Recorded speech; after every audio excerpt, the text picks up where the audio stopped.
Few cities on Earth can claim a trajectory as remarkable as Tokyo's. Its journey from a small, unassuming village to one of the world's most dynamic and influential cities is nothing short of extraordinary. From a modest fishing village known as Edo, it has blossomed into a sprawling megacity, a pulsating heart of innovation and culture. The transformation of Edo into Tokyo is a testament to the city's ability to adapt and evolve through the ages. Its story is not one of linear progression, but of adaptation, resilience, and a relentless drive to embrace the future. The city's history is a rich tapestry woven with threads of tradition and modernity, each era leaving an indelible mark on its character. To understand Tokyo today, we must first journey back to its origins, where the seeds of this extraordinary metropolis were sown. The story of Tokyo is deeply rooted in its past, and each chapter of its history has contributed to its present-day identity. Edo, nestled along the banks of the Sumida River, was initially a place of quiet rhythms, dictated by the ebb and flow of the tides. The river was the lifeblood of the village, providing not only sustenance but also a means of transport and communication. Its inhabitants lived in harmony with nature, their lives intertwined with the sea that provided sustenance and livelihood. Fishing was the primary occupation, and the villagers' daily routines were closely tied to the natural world around them. Yet even in its infancy, Edo possessed a certain strategic significance. Its location made it an attractive site for those with ambitions of power and control. Its location, overlooking Edo Bay, held immense potential, a fact not lost on the ambitious warlords vying for power in feudal Japan. The bay provided a natural defense and a gateway to the wider world, making it a coveted prize for those seeking dominance. In 1457, a local warlord named Ota Dokan chose Edo as the site for his new fortress.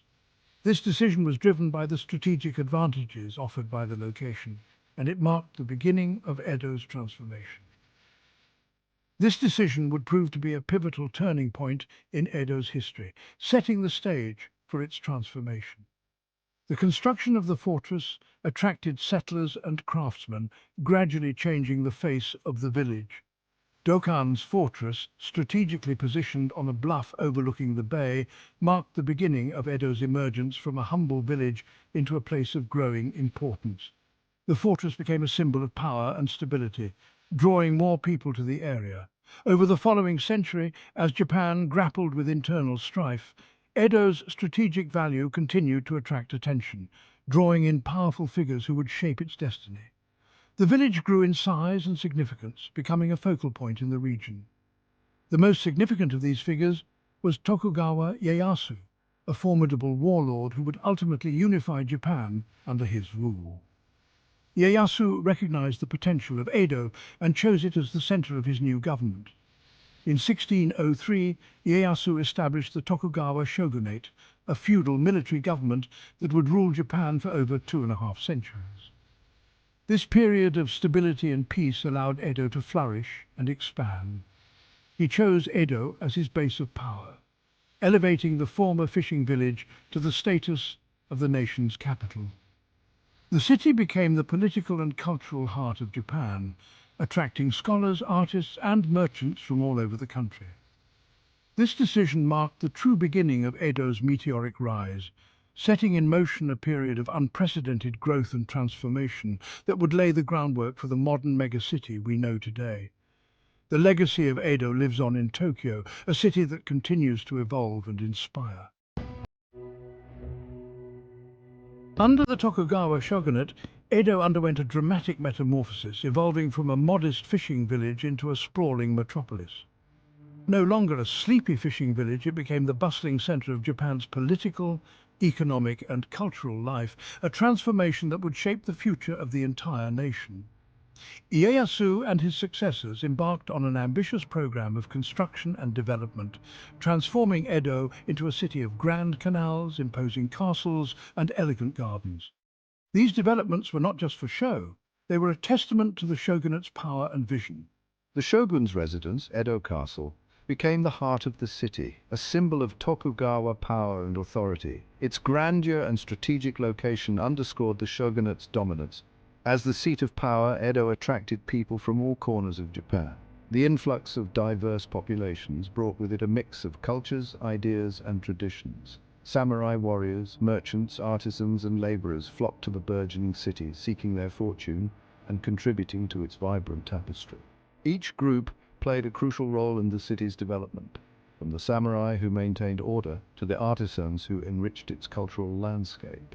To accommodate this burgeoning population, Edo expanded rapidly, its streets teeming with activity and commerce. The city's infrastructure had to evolve to meet the needs of its growing populace.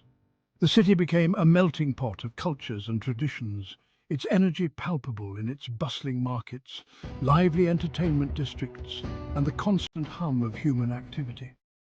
Festivals and markets became the lifeblood of Edo, where people from all walks of life mingled and exchanged goods and ideas. The Tokugawa shogunate, while ushering in an era of peace and stability, imposed strict social order and isolationist policies. These policies were designed to maintain control and prevent external influences from disrupting the established order.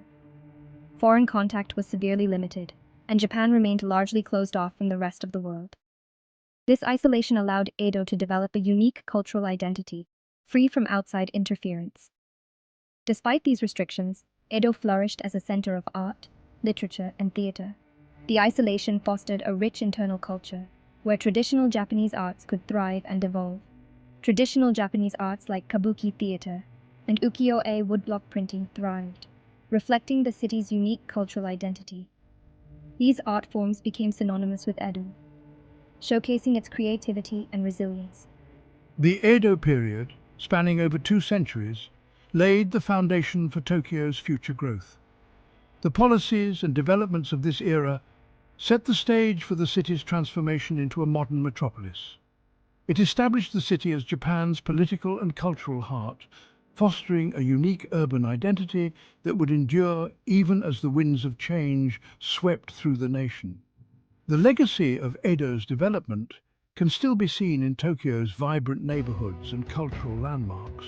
However, by the mid-19th century, the Tokugawa shogunate was in decline, and Japan found itself increasingly confronted by the realities of a rapidly changing world. The arrival of Western powers marked the beginning of a new era, one that would challenge and ultimately transform the foundations laid during the Edo period. The year 1868 marked a pivotal turning point in Japanese history, the Meiji Restoration. This dramatic political and social upheaval saw the overthrow of the Tokugawa shogunate and the restoration of imperial rule under Emperor Meiji. It was a time of great uncertainty and hope as the nation stood on the brink of monumental change. The Meiji Restoration unleashed a wave of modernization and westernization that would fundamentally reshape Japanese society. Edo, the symbol of the old order, was not immune to these transformative forces. The city began to evolve, shedding its feudal past and embracing a future filled with promise and potential. In a move laden with symbolic significance, Edo was renamed Tokyo, meaning Eastern Capital, reflecting the city's new role in a modern Japan. This renaming was more than just a change of name, it was a declaration of intent, a signal to the world that Japan was stepping onto the global stage. The Meiji government embarked on an ambitious program of industrialization, embracing Western technology and ideas. Factories began to dot the landscape, and the hum of machinery became a common sound in the city. Factories sprang up, railroads were built, and gaslights illuminated the streets of Tokyo, signaling a decisive break from the past. The city was transforming at a pace that was both exhilarating and overwhelming for its inhabitants. The Meiji Restoration brought not only technological but also social change. The old ways were being questioned, and new ideas were taking root in the fertile ground of a society in flux. The rigid class system of the Edo period was dismantled, and new educational and legal systems were introduced, modelled after those of Western nations. Schools and universities were established, offering new opportunities for learning and advancement.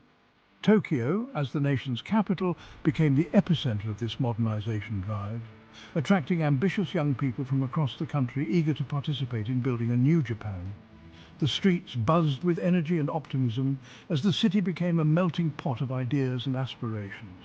The transformation of Tokyo during the Meiji period was as swift as it was dramatic. The cityscape began to change, with new buildings and infrastructure reflecting the blending of old and new. Western architecture began to appear alongside traditional Japanese buildings, reflecting the blending of Eastern and Western influences that characterized this era. This architectural fusion created a unique cityscape that was both familiar and foreign. The city's infrastructure underwent a massive overhaul, with modern sanitation systems, public transportation, and communication networks being introduced. These advancements improved the quality of life for Tokyo's residents and facilitated the city's growth. Tokyo was rapidly evolving into a modern metropolis, shedding its Edo-era skin and embracing its new identity as the capital of a modern, outward-looking nation. The transformation was not just physical, but also cultural, as the city and its people adapted to the new realities of a changing world.